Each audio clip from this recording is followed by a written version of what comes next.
तुलस्युवाच ॐ नमो भगवते तुभ्यम् नारायण जगत्पते केवलानुभवानन्द स्वरूपा परमेश्वर कंसारये महेशाय केशवाय नमोऽस्तुते हरये नरसिंहाय श्रीकान्ताय नमो नमः नमो भक्त्यैकलभ्याय तर्कदूराय ते नमः नमो वेदान्तवेद्याय विद्यावेद्याय ते नमः नमस्ते श्रुतिगम्याय श्रुतिस्तुत्याय ते नमः नमो नीलघनश्याम तनवे धृतमूर्तये बहुरूपोरुरूपाय निरूपाय नमो नमः पूजकाय च पूज्याय पत्रपुष्पफलाय प्रभो अभवाय भवेच्छेत्रे सुख दुःख प्रदाय च तवेवाहं सुखकरा पञ्चमे प्रभुरीश्वर नमस्तुभ्यं नमस्तुभ्यं नमस्तुभ्यं हरे नमः इति श्रुत्वा दण्डवत्सा कृत्वा तञ्च प्रदक्षिणम् पुनस्तुष्टावतुष्टात्मा वचोभिर्मलः सखी विष्णोर्जिष्णोर्वषट्कारो देवदेवो वृषाकपिः दामोदरो दीनबन्धो राधिदेवोदितिः सुतः पुण्डरीकः परानन्दः परमात्मा परात्परः परशुधारी विश्वात्मा कृष्णः कलिमलापः कौस्तुभोद्भासितो रस्को नरो नारायणो हरिः हरो हरप्रियः स्वामी वैकुण्ठो विश्वतोमुखः हृषीकेशो प्रमेयात्मा वराहो धरणीधरः वामनो वेदवक्ता च वासुदेवः सनातनः रामो विरामो विरजो रावणारे रमापतिः वैकुण्ठवासी वसुमान् धनदो धरणीधरः धर्मेशो धरणीनाथो ध्येयो धर्मभृताम्बरः सहस्रशीर्षा पुरुषः सहस्राक्षः सहस्रपात् सर्वगः सर्ववित्सर्वः शरण्यः साधुवल्लभः कौसल्यानन्दनः श्रीमान् लक्ष्यः कुलविनाशकः जगत्कर्ता जगद्धर्ता जगज्जेता जनार्तिः जानकी वल्लभो देवो जयरूपो जलेश्वरः क्षीराब्धिवासी क्षीराब्धे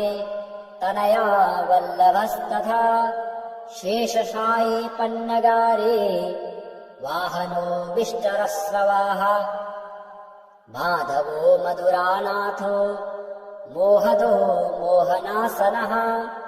दैत्यारिः पुण्डरीकाक्षो यच्युतो मधुसूदनः सोमसूर्याग्निनयनो नृसिंहो भक्तवत्सलः नित्यो निरामयः शुद्धो नरदेवो जगत्प्रभो हयग्रीवो जितरिपो रूपेन्द्रो रुक्मिणीपतिः सर्वदेवमयः शेषः सर्वाधारः सनातनः साम्यः सौम्यप्रदः सृष्टा विश्वक्सेनो जनार्दनः यशोदातनयो योगे योगशास्त्रपरायणः रुद्रात्मको रुद्रमूर्तिः राघवो मधुसूदनः इति ते कथितं दिव्यम् नाम्नामष्टोत्तरं शतम् सर्वपापहरं पुण्यं विष्णोर्मिततेजसः दुःखदारिद्र्यदौर्भाग्य नाशनं सुखवर्धन सर्वसम्पत्करं सौम्यं महापातकनाशनम् प्रातरुत्थाय विप्रेन्द्र पठेदेकाग्रमानसः तस्य नश्यन्ति विपदाम् रासयः सिद्धिमाप्नुयात्। श्रीहरिस्तोत्र। नमस्ते जगद्व्यक्तरूप कारण कारण प्रधान पुरुषातीतस्थित्युत्पत्तिलयात्मक जगन्नियोजन पर स्वाहा भोगधरोत्तम जगदानन्दनन्दात्मन भगवन् जगदीश्वर नियोजको नियोज्यश्च बिभ्राजन विष्णुरव्ययः नमस्तुभ्यं जगद्धातस्त्रिलोकालय विश्वकृत यः पालयति नित्यानि स्थापयत्येव तत्परः तम त्वां नियमरूपेण नमामि जगदीश्वर। त्वं माधवः प्रवेशकश्च कामः कामालयो लयः प्रसूतिच्युतिहेत्वर्थ त्राणकारणमीश्वरः नयस्यते क्लेदाय स्युरापो नेष्मा यथोष्मणे न शीताय भवेच्छीतं तस्मै तुभ्यं नमो नमः। न समुद्रः प्लवकरो न शोषाय दहात्मकः न मृत्यवे यस्य यमस्तस्मै तुभ्यं नमो नमः। यच्चिद्धार्थं योगिभिः शान्तदेहे ऋणमार्गाणां यात्यरिद्धेयकृत्यम् नित्यं यत्तद्रूपमार्गावस्तक्ताम् सत्त्वं त्राहि त्राणमिच्छन् धरित्रीम्। तुलस्युवाच ॐ नमो भगवते तुभ्यं नारायण जगत्पते केवलानुभवानन्द स्वरूप परमेश्वर कंसारये महेशाय केशवाय नमोऽस्तुते हरये नरसिंहाय श्रीकान्ताय नमो नमः। नमो भक्त्यैकलभ्याय तर्कदूराय ते नमः। नमो वेदान्तवेद्याय विद्यावेद्याय ते नमः। नमस्ते श्रुतिगम्याय श्रुतिस्तुत्याय ते नमः। नमो नीलघनश्याम तनवे धृतमूर्तये बहुरूपोरुरूपाय निरूपाय नमो नमः। पूजकाय च पूज्याय पत्रपुष्पफलैः प्रभो अभवाय भवेच्छेत्रे सुख दुःख प्रदाय च तवेवाहं सुखकरा पञ्चमे प्रभुरीश्वर। नमस्तुभ्यं नमस्तुभ्यं नमस्तुभ्यं हरे नमः। इति श्रुत्वा दण्डवत्सा कृत्वा तञ्च प्रदक्षिणम् पुनस्तुष्टावतुष्टात्मा वचोभिर्मलः सखी विष्णोर्जिष्णोर्वषट्कारो देवदेवो वृषाकपिः दामोदरो दीनबन्धो राधिदेवोदितिः सुतः पुण्डरीकः परानन्दः परमात्मा परात्परः परशुधारी विश्वात्मा कृष्णः कलिमलापः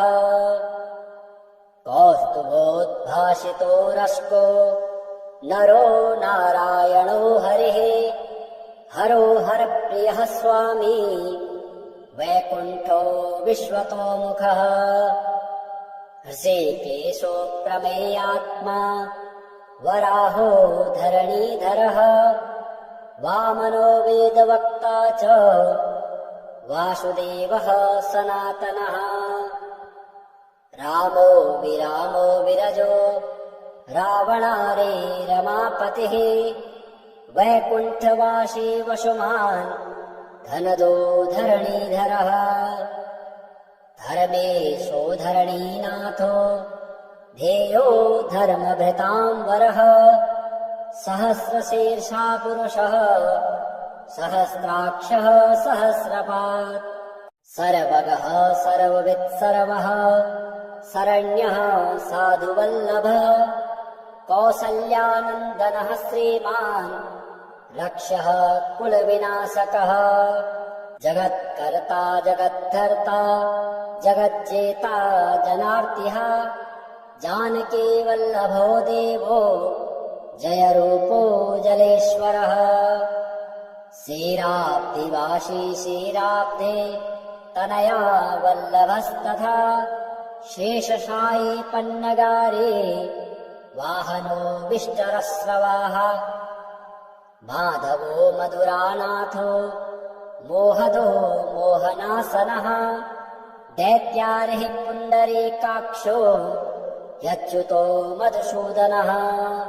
सोमसूर्याग्निनयनो नृसिंहो भक्तवत्सलः नित्यो निरामयः शुद्धो नरदेवो जगत्प्रभो हयग्रीवो जितरिपो रूपेन्द्रो रुक्मिणीपतिः सर्वदेवमयः श्रेषः सर्वाधारः सनातनः साम्यः सौम्यप्रदः स्रष्टा विश्वक्सेनो जनार्दनः यशोदातनयो योगे योगशास्त्रपरायणः रुद्रात्मको रुद्रमूर्तिः राघवो मधुसूदनः इति ते कथितम् दिव्यम् नाम्नामष्टोत्तरम् शतम् सर्वपापहरम् पुण्यम् विष्णोर्मिततेजसः दुःखदारिद्र्यदौर्भाग्य नाशनम् सुखवर्धन सर्वसम्पत्करम् सौम्यम् महापातकनाशनम् प्रातरुत्थाय विप्रेन्द्र पठेदेकाग्रमानसः तस्य नश्यन्ति विपदाम् राशयः सिद्धिमाप्नुयात्। श्रीहरिस्तोत्रम् नमस्ते जगद्व्यक्तरूप कारणकारण प्रधानपुरुषातीतस्थित्युत्पत्तिलयात्मक जगन्नियोजनपर स्वाहा भोगधरोत्तम जगदानन्दनन्दात्मन भगवन् जगदीश्वर नियोजको नियोज्यश्च बिभ्राजन विष्णुरव्ययः नमस्तुभ्यम् जगद्धातस्त्रिलोकालय विश्वकृत यः पालयति नित्यानि स्थापयत्येव तत्परः तम त्वाम् नियमरूपेण नमामि जगदीश्वर त्वम् माधवः प्रवेशकश्च कामः कामालयो लयः प्रसूतिच्युतिः त्वरथ त्राणकारणमीश्वरः नयस्यते क्लेदाय स्युरापो नेष्मा यथोष्मणे न शीताय भवेच्छीतम् तस्मै तुभ्यम् नमो नमः न समुद्रः प्लवकरो न शोषाय दहात्मकः न मृत्यवे यस्य यमस्तस्मै तुभ्यम् नमो नमः यच्चिद्धार्थम् योगिभिः शान्तदेहे ऋणमार्गाणाम् यात्यरिद्धेयकृत्यम् नित्यम् यत्तद्रूपमार्गावस्तक्तम् सत्त्वम् त्राहि त्राणमिच्छन् धरित्री। तुलस्युवाच ॐ नमो भगवते तुभ्यम् नारायण जगत्पते केवलानुभवानन्द स्वरूप परमेश्वर कंसारये महेशाय केशवाय नमोऽस्तुते हरये नरसिंहाय श्रीकान्ताय नमो नमः नमो भक्त्यैकलभ्याय तर्कदूराय ते नमः नमो वेदान्तवेद्याय विद्यावेद्याय ते नमः नमस्ते श्रुतिगम्याय श्रुतिस्तुत्याय ते नमः नमो नीलघनश्याम तनवे धृतमूर्तये बहुरूपोरुरूपाय निरूपाय नमो नमः पूजकाय च पूज्याय पत्रपुष्पफलैः प्रभो अभवाय भवेच्छेत्रे सुख दुःख प्रदाय च तवेवाहम् सुखकरा पञ्चमे प्रभुरीश्वर नमस्तुभ्यम् नमस्तुभ्यम् नमस्तुभ्यम् हरे नमः इति श्रुत्वा दण्डवत्सा कृत्वा तञ्च प्रदक्षिणम् पुनस्तुष्टावतुष्टात्मा वचोभिर्मलः सखी विष्णोर्जिष्णोर्वषट्कारो देवदेवो वृषाकपिः दामोदरो दीनबन्धो राधिदेवोदितिः सुतः पुण्डरीकः परानन्दः परमात्मा परात्परः परशुधारी विश्वात्मा कृष्णः कलिमलापः कौस्तुभोद्भासितो रस्को नरो नारायणो हरिः हरो हरप्रियः स्वामी वैकुण्ठो विश्वतोमुखः हृषीकेशो प्रमेयात्मा वराहो धरणीधरः वामनो वेदवक्ता च वासुदेवः सनातनः रामो विरामो विरजो रावणारे रमापतिः वैकुण्ठवासी वसुमान् धनदो धरणीधरः धर्मेशो धरणीनाथो ध्येयो धर्मभृताम्बरः सहस्रशीर्षा पुरुषः सहस्राक्षः सहस्रपात् सर्वगः सर्ववित् सर्वः शरण्यः साधुवल्लभः कौसल्यानन्दनः श्रीमान् लक्ष्यः कुलविनाशकः जगत्कर्ता जगद्धर्ता जगज्जेता जनार्तिः जानकी वल्लभो देवो जयरूपो जलेश्वरः क्षीराब्धिवासी क्षीराब्धे तनया वल्लभस्तथा शेषशायी पन्नगारे वाहनो विष्टरस्रवाः माधवो मधुरानाथो मोहदो मोहनासनः दैत्यारिः पुण्डरीकाक्षो यच्युतो मधुसूदनः सोमसूर्याग्निनयनो नृसिंहो भक्तवत्सलः नित्यो निरामयः शुद्धो नरदेवो जगत्प्रभो हयग्रीवो जितरिपो रूपेन्द्रो रुक्मिणीपतिः सर्वदेवमयः श्रेषः सर्वाधारः सनातनः साम्यः सौम्यप्रदः स्रष्टा विश्वक्सेनो जनार्दनः यशोदातनयो योगे योगशास्त्रपरायणः रुद्रात्मको रुद्रमूर्तिः राघवो मधुसूदनः इति ते कथितम् दिव्यम् नाम्नामष्टोत्तरम् शतम् सर्वपापहरम् पुण्यम् विष्णोर्मिततेजसः दुःखदारिद्र्यदौर्भाग्य नाशनम् सुखवर्धन सर्वसम्पत्करम् सौम्यम् महापातकनाशनम् प्रातरुत्थाय विप्रेन्द्र पठेदेकाग्रमानसः तस्य नश्यन्ति विपदाम् राशयः सिद्धिमाप्नुयात्। श्रीहरिस्तोत्रम् नमस्ते जगद्व्यक्तरूप कारण प्रधान पुरुषातीतस्थित्युत्पत्तिलयात्मक जगन्नियोजनपर स्वाहा भोगधरोत्तम जगदानन्दनन्दात्मन भगवन् जगदीश्वर नियोजको नियोज्यश्च बिभ्राजन विष्णुरव्ययः नमस्तुभ्यम् जगद्धातस्त्रिलोकालय विश्वकृत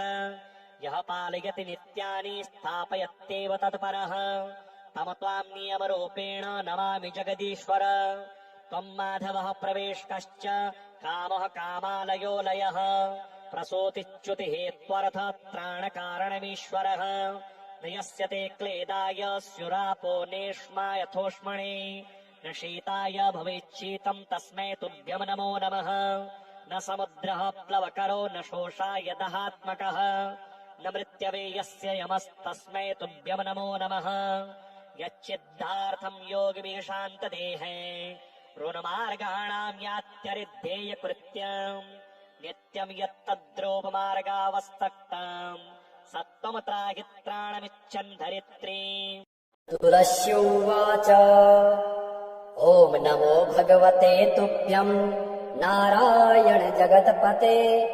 केवलानुभवानन्द स्वरूप परमेश्वर कंसारये महेशाय केशवाय नमोऽस्तुते हरये नरसिंहाय श्रीकान्ताय नमो नमः नमो भक्त्यैकलभ्याय तर्कदूराय ते नमः नमो वेदान्तवेद्याय विद्यावेद्याय ते नमः नमस्ते श्रुतिगम्याय श्रुतिस्तुत्याय ते नमः नमो नीलघनश्याम तनवे धृतमूर्तये बहुरूपोरुरूपाय निरूपाय नमो नमः पूजकाय च पूज्याय पत्रपुष्पफलैः प्रभो अभवाय भवेच्छेत्रे सुखदुःखप्रदाय च तवेवाहं सुखकरा पञ्चमे प्रभुरीश्वर नमस्तुभ्यं नमस्तुभ्यं नमस्तुभ्यं हरे नमः इति श्रुत्वा दण्डवत्सा कृत्वा तञ्च प्रदक्षिणम् पुनस्तुष्टावतुष्टात्मा वचोभिर्मलः सखी विष्णोर्जिष्णोर्वषट्कारो देवदेवो वृषाकपिः दामोदरो दीनबन्धो राधिदेवोदितिः सुतः पुण्डरीकः परानन्दः परमात्मा परात्परः परशुधारी विश्वात्मा कृष्णः कलिमलापः कौस्तुभोद्भासितो रस्को नरो नारायणो हरिः हरो हरप्रियः स्वामी वैकुण्ठो विश्वतोमुखः हृषीकेशो प्रमेयात्मा वराहो धरणीधरः वामनो वेदवक्ता च वासुदेवः सनातनः रामो विरामो विरजो रावणारे रमापतिः वैकुण्ठवासी वसुमान् धनदो धरणीधरः धर्मेशो धरणीनाथो ध्येयो धर्मभृताम्बरः सहस्रशीर्षा पुरुषः सहस्राक्षः सहस्रपात् सर्वगः सर्ववित्सर्वः शरण्यः साधुवल्लभः कौसल्यानन्दनः श्रीमान् लक्ष्यः कुलविनाशकः जगत्कर्ता जगद्धर्ता जगज्जेता जनार्तिः जानकी वल्लभो देवो जयरूपो जलेश्वरः क्षीराब्धिवासी क्षीराब्धे तनया वल्लभस्तथा शेषशायी पन्नगारे वाहनो विष्टरस्रवाः माधवो मधुरानाथो मोहदो मोहनासनः दैत्यारिः पुण्डरीकाक्षो यच्युतो मधुसूदनः सोमसूर्याग्निनयनो नृसिंहो भक्तवत्सलः नित्यो निरामयः शुद्धो नरदेवो जगत्प्रभो हयग्रीवो जितरिपो रूपेन्द्रो रुक्मिणीपतिः सर्वदेवमयः श्रेषः सर्वाधारः सनातनः साम्यः सौम्यप्रदः स्रष्टा विश्वक्सेनो जनार्दनः यशोदातनयो योगे योगशास्त्रपरायणः रुद्रात्मको रुद्रमूर्तिः राघवो मधुसूदनः इति ते कथितं दिव्यम् नाम्नामष्टोत्तरम् शतम् सर्वपापहरम् पुण्यम् विष्णोर्मिततेजसः दुःखदारिद्र्यदौर्भाग्य नाशनम् सुखवर्धन सर्वसम्पत्करम् सौम्यम् महापातकनाशनम् प्रातरुत्थाय विप्रेन्द्र पठेदेकाग्रमानसः तस्य नश्यन्ति विपदाम् राशयः सिद्धिमाप्नुयात्। श्रीहरिस्तोत्रम् नमस्ते जगद्व्यक्तरूप कारण प्रधानपुरुषातीतास्तित्युत्पत्तिलयात्मक जगन्नियोजनपर स्वाहा भोगधरोत्तम जगदानन्दनन्दात्मन भगवन् जगदीश्वर नियोजको नियोज्यश्च बिभ्राजन विष्णुरव्ययः नमस्तुभ्यं जगद्धातस्त्रिलोकालय विश्वकृत यः पालयति नित्यानि स्थापयत्येव तत्परः तम त्वां नियमरूपेण नमामि जगदीश्वर त्वं माधवः प्रवेशकश्च कामः कामालयो लयः प्रसूतिच्युतिः त्वरथ त्राणकारणमीश्वरः नयस्यते क्लेदाय स्युरापो नेष्मा यथोष्मणे न शीताय भवेच्छीतं तस्मै तुभ्यं नमो नमः न समुद्रः प्लवकरो न शोषाय दहात्मकः न मृत्यवे यस्य यमस्तस्मै तुभ्यं नमो नमः यच्चिद्धार्थं योगिभिः शान्तदेहे ऋणमार्गाणां यात्यरिद्धेयकृत्यम् नित्यं यत्तद्रूपमार्गावस्तक्ताम् सत्त्वं त्राहि त्राणमिच्छन् धरित्री